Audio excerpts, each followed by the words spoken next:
फरीदाबाद में भारतीय जनता पार्टी जिला व महानगर फिरोजाबाद शाखा द्वारा भाजपा सरकार के केंद्र में 11 साल पूरे होने पर प्रेस वार्ता का आयोजन किया गया, जिसमें किसान मोर्चा के राष्ट्रीय अध्यक्ष व सांसद ने सरकार की उपलब्धियां गिनाई।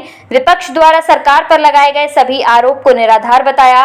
राजकुमार चाहर सांसद पीले कुर्ते में, वहीं प्रदेश उपाध्यक्ष ने इस अवसर पर कहा कि मोदी जी के नेतृत्व में सरकार आज एक मजबूत अर्थव्यवस्था बनती जा रही है। अभी हम चौथी अर्थव्यवस्था बन चुके हैं, आगे और भी ऊंचाइयों तक जाएंगे। साल पूर्ण हो चुके हैं, उसके सिलसिले में आज जिला और महानगर द्वारा खड़े हो जाओ, यही पर रुक जा तू, खड़े जा मोदी अगर बुलाओ। श्री नरेंद्र मोदी जी के नेतृत्व में भारतीय जनता पार्टी की सरकार को केंद्र में 11 वर्ष अभी पूरे हुए हैं और ये जो 11 वर्ष हैं ये सेवा, सुशासन, गरीब कल्याण और वर्तमान में एक जो लक्ष्य देश के प्रधानमंत्री आदरणीय मोदी जी ने लिया है विकसित भारत का, तो विकसित भारत के लक्ष्य को प्राप्त करने के लिए पिछले 11 वर्ष से लगातार मोदी जी के नेतृत्व में भारतीय जनता पार्टी की सरकार केंद्र में चल रही है। और अभी आपने देखा कि इन 11 वर्षों में जिस प्रकार के ऐतिहासिक काम हुए हैं वो आज पूरे देश की जनता और पूरी दुनिया जानती है। अभी ऑपरेशन सिंदूर आपके समक्ष लगातार जारी है।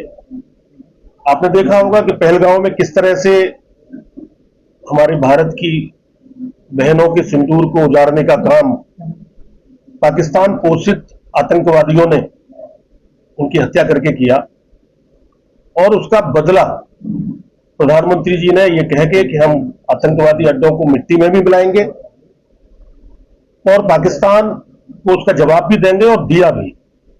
आज पूरे दुनिया ने भारत की ताकत को ऑपरेशन सिंदूर के जरिए जाना कि किस प्रकार 9 आतंकवादी ठिकानों को ध्वस्त करने का काम भारत की सेना ने किया। देश के प्रधानमंत्री मोदी जी ने ये करके अपने नेतृत्व में दिखाया और दुनिया ने देखा। पिछले 11 वर्ष से जब से लगातार सरकार चल रही है तो आज देश की जनता जानती है कि किस प्रकार से हमारे जनधन के खाते, जो 55 करोड़ से भी अधिक लोगों के जनधन के खाते खुलवाए गए, 4 करोड़ से अधिक लोगों को जिनके ऊपर छत नहीं थी पक्की उनको घर देने का काम किया गया, 12 करोड़ से अधिक लोगों को शौचालय देने का काम किया और जल जीवन मिशन के अंतर्गत 15 करोड़ घरों में अब तक पूरे देश भर में हर घर नल और हर घर से नल से सबको मिले जल, इस योजना को करने का काम किया है। और हम लोग यहाँ के तो सौभाग्यशाली हैं कि आगरा जिला, उसमें फिरोजाबाद भी है और मथुरा भी, जल जीवन मिशन के अंतर्गत गंगा जल यहां सब लोगों को आने वाले समय में मिलेगा। तो ये मोदी जी की ही एक उपलब्धि है जो हम लोग को यहां स्थानीय स्तर पर भी मिलने जा रही है। साथियों, आपने देखा है कि किस प्रकार से जब मोदी जी की सरकार बनी तो कश्मीर को लेकर धारा 370 हटाने का काम हुआ, 3 तलाक पर कानून बनाने का काम हुआ और अभी इसी सत्र में पिछले दिनों नारी शक्ति बंधन अधिनियम लाकर हमारी बहनों को लोकसभा और विधानसभा में 33% आरक्षण देने का काम भी किया गया। रेल क्षेत्र में जो रेल का बजट है उसे नौगुना किया गया। आज पूरे देश भर में वंदे भारत से लेके अनेक प्रकार के कार्य देश के प्रधानमंत्री आदरणीय मोदी जी के नेतृत्व में हुए हैं। आप किसी क्षेत्र में देखें तो जब 2014 में मोदी जी की सरकार बनी तो उस दौरान 25,000 करोड़ रुपए केवल बजट हुआ करता था भारत की कृषि क्षेत्र का। आज 1,35,000 करोड़ का बजट आज मोदी जी ने भारत के किसानों को दिया है। 11 करोड़ से अधिक किसानों के खाते में पीएम किसान सम्मान निधि, वो भी इसी दौर में जा रही है। लाखों करोड़ रुपए अब तक किसानों के खाते में भेजे जा चुके हैं। आपने देखा है कि सबसे ज्यादा तकलीफ लोगों को होती थी कि गरीबों को इलाज नहीं मिल पाता था, उनका स्वास्थ्य खराब होने के कारण अनेक प्रकार की घटनाएं होती थी। 5 लाख रुपए तक का एक आयुष्मान कार्ड देने का काम प्रधानमंत्री जी ने किया और अभी तो 70 वर्ष के लोगों को तो लगातार देने का काम इस समय चल ही रहा है। देश में आप देख रहे हैं इंफ्रास्ट्रक्चर, देश के हमारे जो सड़क परिवहन राज्य मंत्री हैं गडकरी साहब, उन्होंने किस प्रकार से पूरे भारत में एक्सप्रेस वे से लेकर बड़े बड़े एक्सप्रेस वे बनाने का काम किया। मोदी जी के नेतृत्व में एक बड़ी सफलता आप कह सकते हैं। पूरे दुनिया में इसकी चर्चा होती है कि भारत का जो इंफ्रास्ट्रक्चर है वो बड़े लेवल पर आगे बढ़ रहा है। भारत आत्मनिर्भरता की ओर आगे बढ़ रहा है। एक डिजिटल भारत जिसे कह सकते हैं हम। आज लेन देन भी आप देखते हैं किस प्रकार डिजिटलीकरण उसका हुआ है। पूरा देश भी देख रहा है और पूरी दुनिया भी देख रही है। साथियों, मैं इस अवसर पर कहना चाहता हूं कि बाबा साहब भीमराव अंबेडकर जिन्होंने संविधान की रचना की, हमारे भारत रत्न, कांग्रेस की सरकार ने बाबा साहब भीमराव अंबेडकर को लंबे समय तक किनारे में रखा। उनको भारत रत्न भी कभी उन्होंने नहीं दिया। वो भी भाजपा की जब सरकार सम्मिलित थी उस समय भी उनको भारत रत्न देने का काम किया गया। और देश के प्रधानमंत्री श्री नरेंद्र मोदी जी ने पंच तीर्थ बनाने का काम, जहां वो पढ़े, जहां उन्होंने शिक्षा प्राप्त की, जहां उन्होंने वकालत की, जहां वो विदेश में गए, जहां वो रहे, जहां उनका जन्म हुआ, सब स्थानों पर एक पंच तीर्थ बनाने का काम भी देश के प्रधानमंत्री आदरणीय मोदी जी ने किया है। विकास भी और विरासत भी। आपने देखा कि विकास के क्षेत्र में हम नए नए आयाम को स्थापित कर रहे हैं। रक्षा क्षेत्र में हमने कितना बड़ा काम किया है। आज रक्षा का जो निर्यात है वो 33% पहले से आगे बढ़ा है। 33 से 34% तक हम निर्यात कर रहे हैं। आज आईफोन भी भारत के अंदर बनने का काम हो रहा है। अभी काशी का कॉरिडोर जो विरासत के रूप में हमारे संस्कृति को सजोने का काम देश के प्रधानमंत्री श्री नरेंद्र मोदी जी ने किया है। काशी का कॉरिडोर बनाया है। वहीं पर महाकाल पर आप जाके देखिए किस प्रकार का वहां परिवर्तन किया गया है। और अभी वर्तमान में भी मथुरा में श्री बांके बिहारी मंदिर पर भी कॉरिडोर बनाने की योजना चल रही है।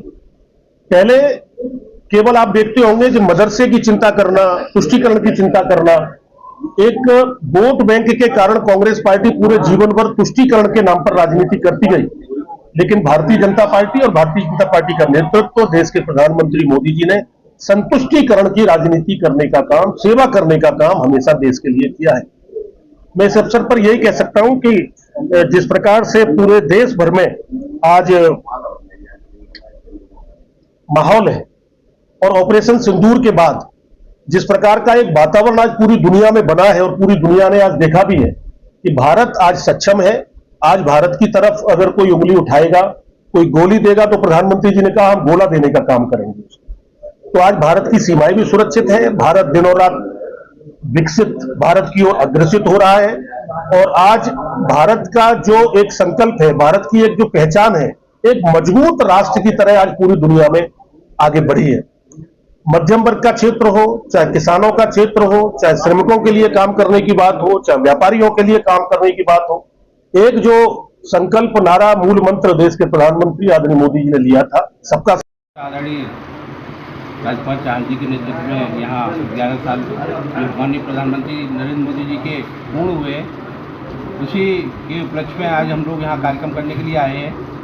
हम सब लोग जानते हैं कि जैसा कि देश के यशस्वी प्रधानमंत्री जी ने जो करके दिखाया है 11 वर्षों में, मुझे लगता है वो 1100 वर्षों में नहीं हो पाया। पिछले 11 वर्षों के अंदर उन्होंने देश आज़ाद होने के बाद जितने काम किए उतने शायद पहली बार हुए। हम लोग सब जानते हैं पहले आगरा में मेडिकल कॉलेज हुआ करता था, आज हर जिले में मेडिकल कॉलेज की योजना बनाई गई और आज लगभग सभी जिलों में या तो बन चुके या कार्यरत है। हर जगह भारतीय जनता पार्टी की सरकार जब से आई है तब से तमाम विश्वविद्यालय पूरे प्रदेश और देश के अंदर खुले हैं, IIM खुले हैं, शिक्षा का स्तर बढ़ा है। महिलाओं के सम्मान के लिए हम सब लोग जानते हैं उनको उनका जीवन उठा है। आज महिलाएं स्वावलंबी हो रही हैं। आज स्वयं महिलाएं अपने परिवार का पालन पोषण करने के लिए अपने समूह बना करके और स्टैंड अप और स्टार्टअप योजना के अंतर्गत काम कर रही हैं। आज बहनों ने एक बढ़कर के हिस्सा लिया है। आज बहनें 33% आरक्षण पा करके और महिला सशक्तिकरण का युग है ये। माननीय प्रधानमंत्री जी ने कहा है कि ये जो 75 वर्ष हमारे आज़ादी के पूर्ण हुए और 100 वर्ष तक ये 25 वर्ष का जो अमृत काल है, इसमें हमें अपने भारत को विकसित भारत बनाना है। और ये संकल्प केवल प्रधानमंत्री का नहीं, ये देश की 140 करोड़ भारत की रहने वाली आबादी का है।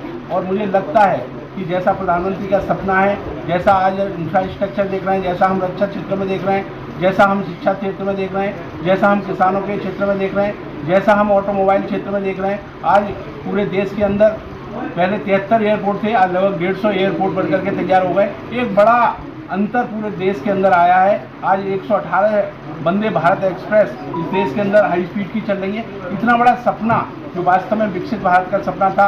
आज गडकरी जी ने कल ही कहा है, आप लोगों ने देखा होगा कि हम 2 वर्ष के अंदर भारत की सड़कें अमेरिका की सड़कों के स्तर की बना देंगे। तो वास्तव में एक ऐतिहासिक कदम है। आज पूरा विश्व मान रहा है कि भारत तेजी से आगे बढ़ रहा है। जो देश 2014 से पहले 8वें और 7वें नंबर की भाषा वो आर्थिक शक्ति होता था, आज वो 4थे नंबर की आर्थिक शक्ति हो गया और आने वाले दिनों में वो 30वीं आर्थिक शक्ति होने जा रहा है।